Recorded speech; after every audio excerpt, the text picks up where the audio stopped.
Hello, this is Thrifty podcast number 92. My name is Rada. I'm passionate about sustainability, eco-friendly living, and we usually talk about these topics on this podcast in Bulgarian. So you may be surprised if you're a regular and you hear me speaking in English.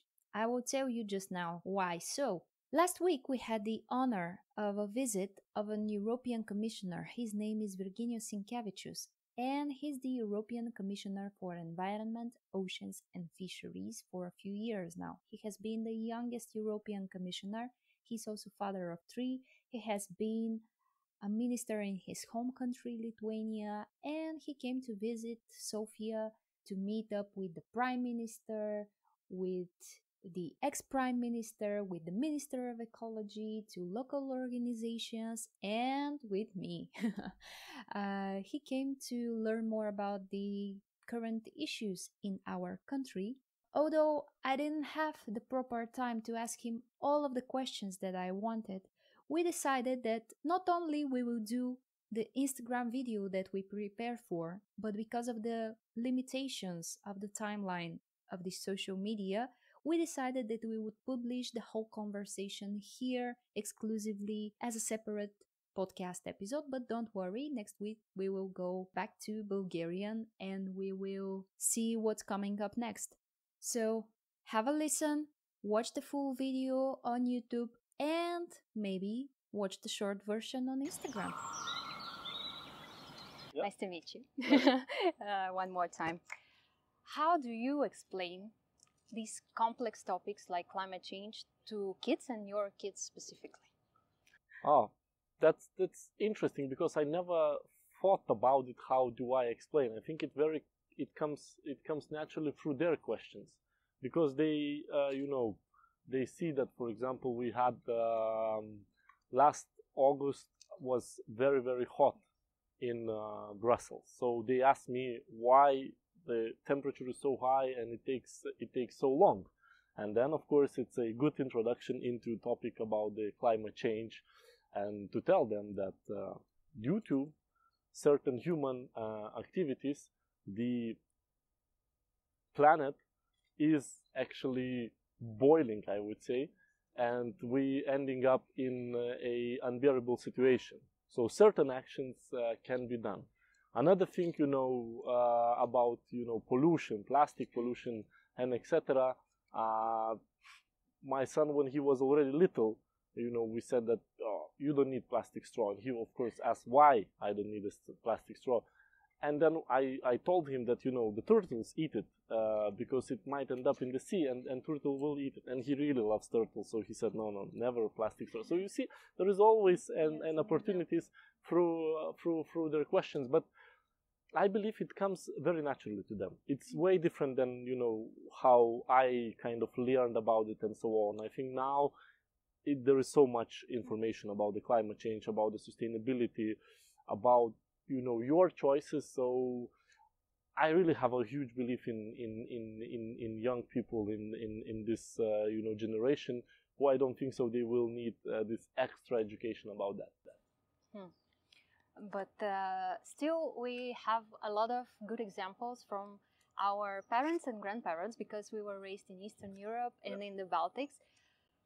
Can you give us a few examples of things that are now considered sustainable that you actually learned from your parents? I loved always repairing things. So when I was little, that repairing jobs would end up in probably making even worse. But now I still do. If I can repair something, I still do this thing. So repair is very natural for me, and my son, he also likes it. So I keep screws on lower level so he could take it, and if he feels that something with his toy he needs to do, easy.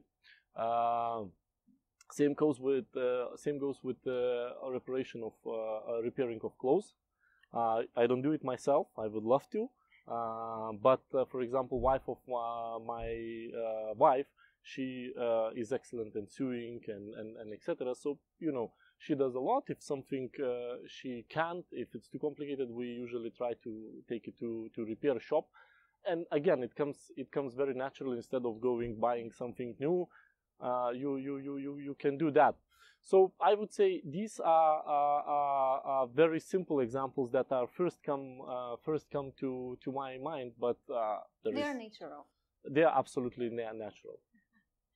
Okay, but you in this high position, and people sometimes they feel disassociated with the bureaucrats and the EU laws. Can you give us 3 to 5 examples on how the Green Deal is actually directly benefiting their lives? So, overall, the Green Deal only benefiting people's life, because Green Deal, the center of the Green Deal is a person. If you take our zero pollution ambition, so when we talk about the air quality in the cities, we're sitting now in this beautiful place in Sofia, surrounded by trees, who gives us first of all, free shadows. Secondly, it cleans the air from the pollution which comes from the cars. So, in the Green Deal, within our zero pollution ambition, we have very clear policies on air quality, but also with our nature restoration law, we have very clear policies of greening the cities. Secondly, you go to a very important topic, which is one of the probably biggest deliverables of my mandate, is deforestation legislation. So, Europeans, I think most of them, they love forests. Doesn't matter, forests here in Bulgaria, forests in Lithuania, or forests in Amazon. And they feel bad when you have this, huge amounts of forests being basically burned and cut in different parts of the region, and then certain agricultural activities are grown and they sold to Europe as a product. So we kind of also guilty for the consuming those most pristine and beautiful places around the globe. So the new legislation will ensure that such products won't have access to the European market. So you, by buying a chocolate or buying a coffee, you won't be guilty of forest degradation, of forest decline in other parts of the world, including the European Union. And the third example, I would say, it's about clean jobs, sustainable jobs. It's about a completely different mobility. It's about mobility which is not noisy, which is not polluting, and which is cheaper, which I think brings a lot of benefits to people. Yeah, when you look at it like that, I have a last question. Because textile is something important for you that you work on, and with yes, 3 words. How does the future of fashion looks like? Elegant, sustainable,